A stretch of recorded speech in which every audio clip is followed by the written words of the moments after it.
Okay, section B for 50 marks. I'll be doing this as quick as possible to save time on YouTube. A quick suggestion: I always suggest to my pupils to start off when creating their documents with saving it or creating it directly there, and call it the correct name. This way you can save it. Just press Ctrl S throughout your exam, and then it will be saved. If there's a power failure, it won't be an issue. A second thing I also suggest to them is that when they need to do any formatting of documents that haven't been set up already, I always suggest for them to type up the document before they do any editing and whatnot. It makes life easier. Kids can follow whatever route they want. Anyway, I'm going to pause it while I type it out quickly and show you from there. I have it typed out, and as you'll see, I simply added tab stops in between them. So if I show you my formatting, you'll see that tabs have been used in between them. I just haven't set up the tab stops yet. Okay, so first of all, this should be packages and center. You can either do that by applying a style or center. Let's just set it up a little bit. Bold. Cool. Okay, and then the second part didn't look quite. Oh, and also what was interesting was this had small caps. So if you looked at the A's and whatnot, you'll see that it was small there. Okay, so that was an important point to pick up there. Small caps. Sorry, English will eventually become part of my language. Anyway, this first column here then had an underline, so that would be under border underline. So we'd have an underline there, and now we can start setting up our tab stops for this.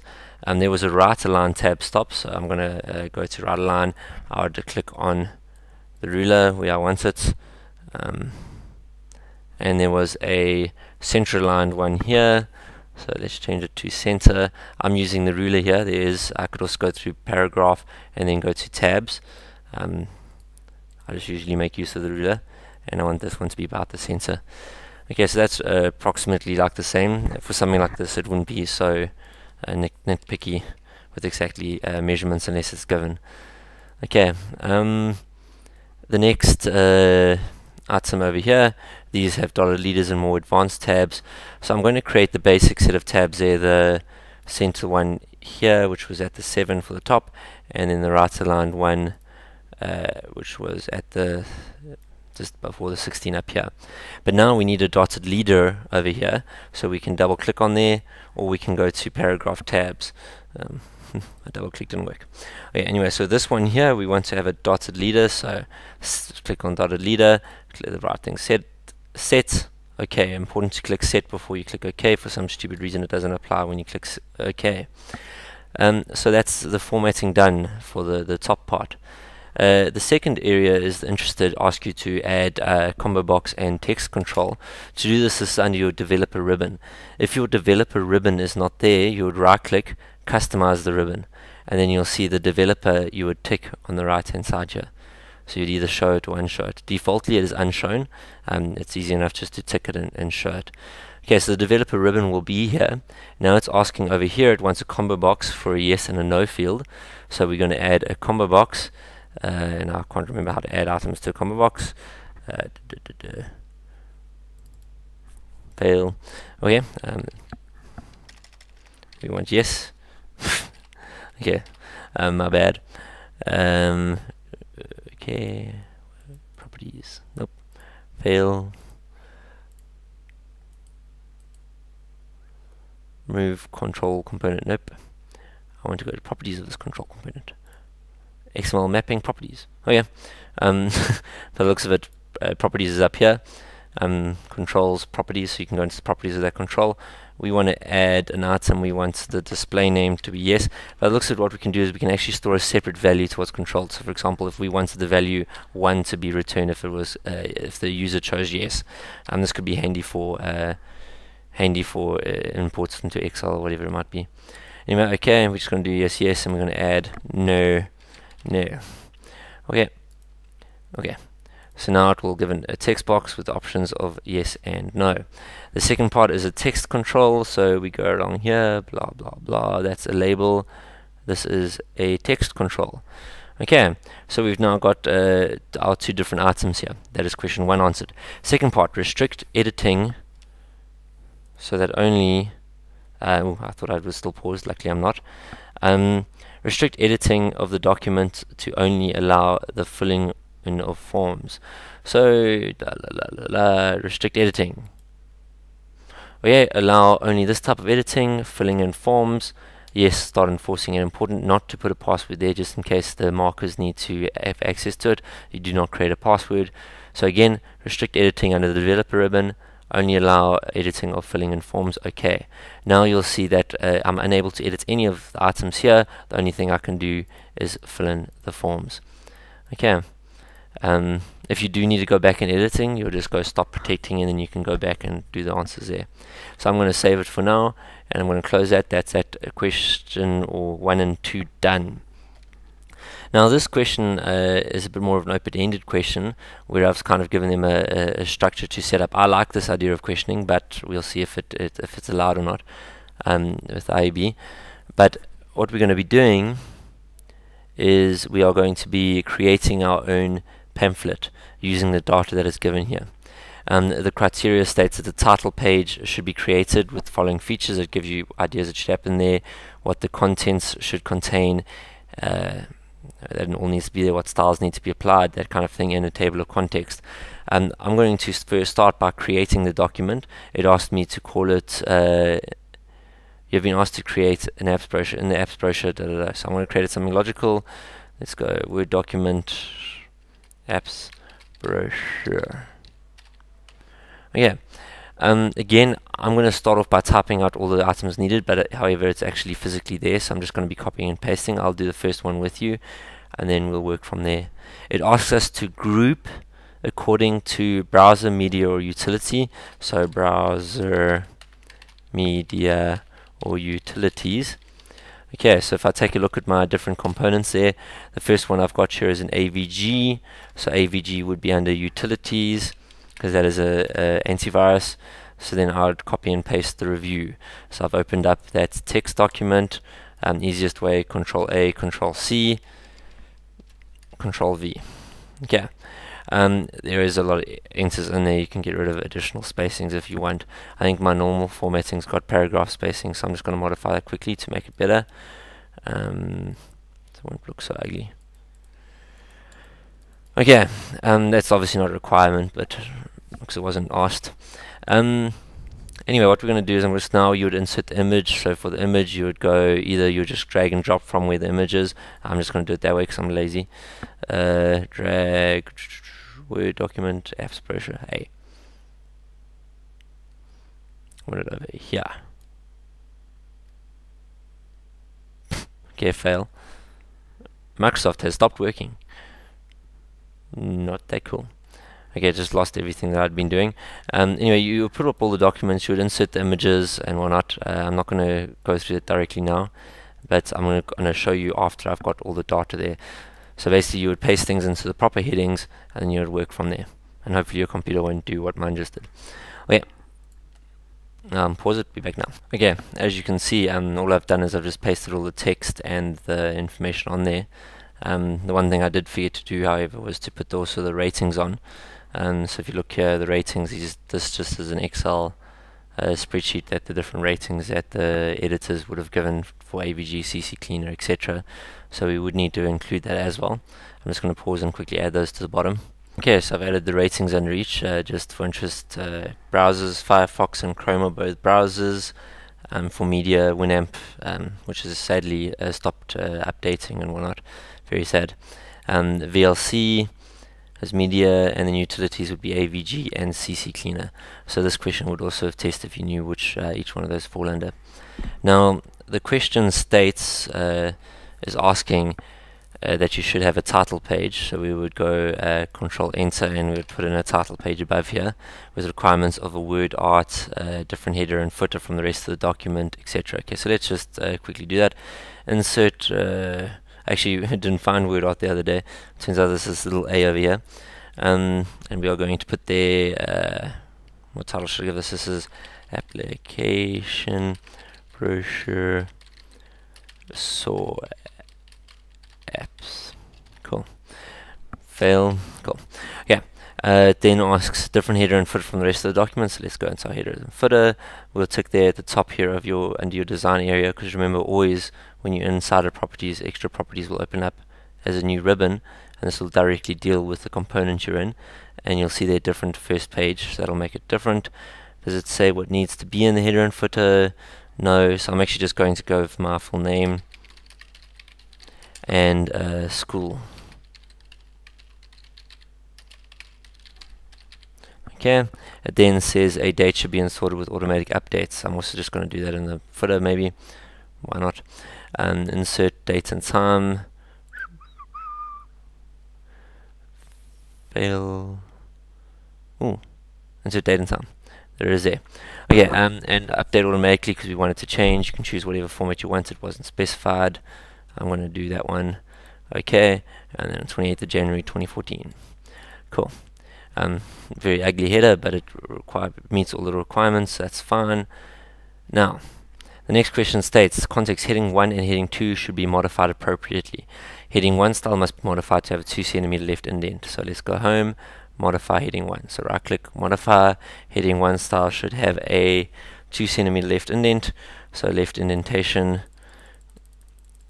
set to 2 centimeters. I've got 6 minutes left before the bell goes. I need to get back to work. Okay, so left indent. Now, second question states, sorry, the next part of it, it's asking for indent font type should be Verdana. So let's just change it. If you've got a lot of types, just remember to start typing it in what you want, and then it will come up there. Mine was directly there. Verdana.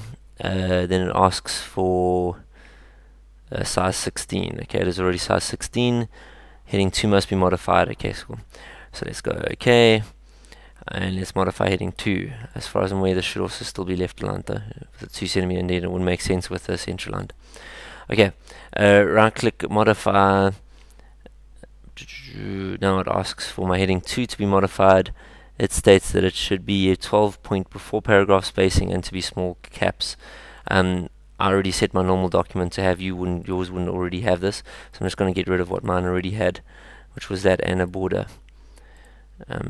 Sorry, you wouldn't have had this here. Yours would have just been default. Same thing with the center of the heading 1. Okay, so it asks me to.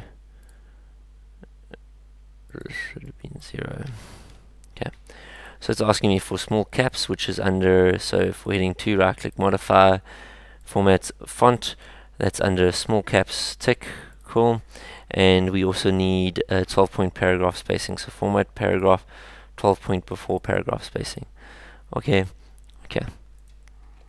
Now, each application should have the appropriate heading, Okay, so now I'm going to go apply these headings to what I need to. So browsers is a main heading, so Control-1.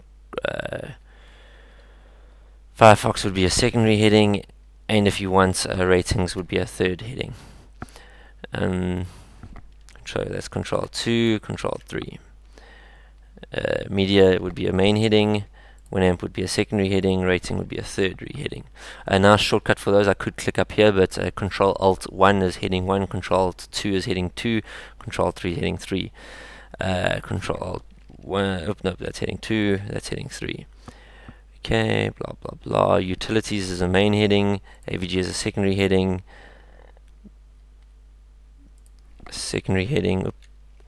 third heading. I think I forgot. AVG's rating. Okay, Opera. Now we're on. Oh, this is just okay. This is just showing for what CC Cleaner works with. Okay, so that's that done. All the headings are applied to it, and now the next question or next item it states is that the image should be square wrap, okay, and a table context at the end of the document. Okay, so let's do the images. For the images, the easiest way to do it, select the image. If you're in a newer version of Office, you'll have this item here. Otherwise, you can right click and go to the properties of it. Actually, don't know, wrap text or whatever. And we want them to be square. So I'm going to put the ratings, just because I think it looks pretty, I'm going to put them up here. So I'll do that for all the pictures. I'm going to pause, not that it should take too long anyway, but just because it's special. Alright, I'm going to pause quickly. Be back now. Okay, I've formatted all the images to be square. And that's the bell. Okay, I'll need to get going. But anyway, on the last page it asks, oh, that's ugly. Let's just get rid of some answers so that I can be on one page, and on the last page it says that I need a table of contents, so I could go Control Enter to add it to page break. Insert, nope, not there, maybe it's under references, yes, table of contents. Now because I made them all heading 1s, heading 2s, that kind of stuff, you'll see it'll automatically say there the browsers, Firefox, Chrome with the ratings also as the headings. It's quite a nice document now, and this could be our brochure for the different applications that are available. It's not that pretty a title page, but all instructions are followed. Okay, and the marks are allocated to the table that is given to you there in the question paper. Next question is mail merge. I've got to go, but I'll finish this just now. Okay, let's complete this. Okay, the next question states, now I've got a bit of an echo, that's weird. Okay, Okay, so now we've got the mail merge question, so we're going to close this, make sure it's saved, and we're going to open up our call. We're now going to go back to our effort here, and it is asking us, okay, edit the document called letter to agents. So we're going to find letter to agents, we're going to open it up, which has nothing in it. The preloads I think I got you have nothing in it. You're welcome to copy and paste it, or type it out and then copy and paste it to others, because I should have actually had this there. I didn't want them to type it out from scratch. And anyway, okay, so just to repeat that, the document is blank in the preloads I gave you. I did intend to actually have the text there. Obviously forgot about that. Anyway, they can just type it out and realize that that wouldn't have been in the actual exam, it would have been there. Okay, so first we need to merge with agents.xlsx. So we start with mailings. I don't like working through the wizard. I'd prefer to do it step by step as you work along here. So I'm going to go select recipients. I'm going to use an existing recipient, and we are going to go to the file, which in my case is under my Dropbox current, which is actually last year's stuff, but anyway, exemplar, and we are going to work with Memo, and it is agents.xlsx. So it's that one there. Open. Sheet 1, could look at the data to specify that, and then instead of the title we'd want to replace that with the merged field title. What is quite important, we should then leave a space and then have first name. You would be deducted marks if you did not leave a space. We're then going to have first name, we're then going to have surname, thank you for your blah blah blah blah blah, sincerely the boss. So that has been merged. You would then save this document as stands, okay, and you would then go and complete the merge. When you complete the merge, you would go finish merge by editing individual documents all. From there you'll see that it will create a new letter for every single individual. You'll save this as letters to agent merge, so Memo Craig Bradley, and we'll call this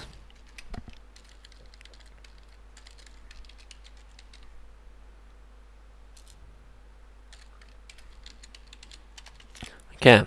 So that's that done. I know mail merge seems to be an area where a lot of people battle, but it is simple as that. Select the recipients. So just to quickly go over that again, you go to mailings, you select who you want to send it to. You would then put the merged fields in there. You would then be able to preview your results, check how it would look like for the different people. You then complete it. You should save it separately, one before the merge has been completed, but it is linked to the data, and the one after the merge, which is literally with all the letters in there. And that would normally be the process that is followed. You could also, when working with the recipients or when working with it, it could be set up as being an email or items like that. So for example, email messages, it would then ask you to choose who it is to, and you would have to have a field in your data which is for email. Obviously we wouldn't be able to ask you to do actually physically send the email address, because obviously we don't know if everybody have an email account set up. Okay, I think I'm running out of time here. Let's take a look at the next question. The next question asks the following. It says, okay, question 6, 7, and 8. It's now working with software licensingdocx. So we close this, make sure it's been saved, and we're working with software licensingdocx. So let's open up software licensingdocx, and here it is here. Active track changes through for questions 7 to 11. So for track changes, we go to review, we turn on track changes, which will track everything that you do.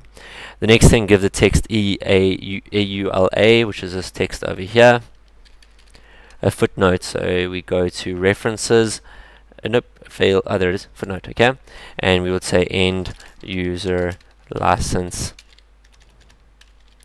agreement, preferably spelled correctly. Okay, now the next says hyperlink a GNU general public license to the following web address, which is actually where I got what some information about the general public license. So we go right click on highlighted, right click hyperlink. We would then type out that link that is given to you there. I'm quite lucky. I've got the question paper open as a Word document, so I can copy and paste. You would have to type it out though. When you're typing it out, be careful. Obviously, the link won't work if you type it in incorrectly. Okay. So now this will take you to that website. So if I actually click on it, or in the case Control, it'll open up the web page, and it'll still give you information about the GPL or GNU license. Okay, now the next question states and crop the GIMP logo so that it would be only the name and version without the version number. Okay, so we click on it and then we go to picture tools on the right hand side. As I said, if you select an object, you'll have an extra ribbon part on your right, and we are wanting to crop. We then want to crop that off, the border off, the version number off, and the border off, and the border off. Okay, so it's a much better looking image. We click on that off and then we've got that image there. Now it asks us to insert a caption for the image called GNU Image Manipulation Program. So right click on the image, insert caption, and we are going to call it GNU Image Manipulation Program as an example of a open source. Okay. Voila, and now please note that you can definitely tell the difference between a caption and just typing it under. You would not be awarded full marks for not typing it under. Okay, next question. Okay, we're done with section B. Yay, I can stop this and the next section, Excel.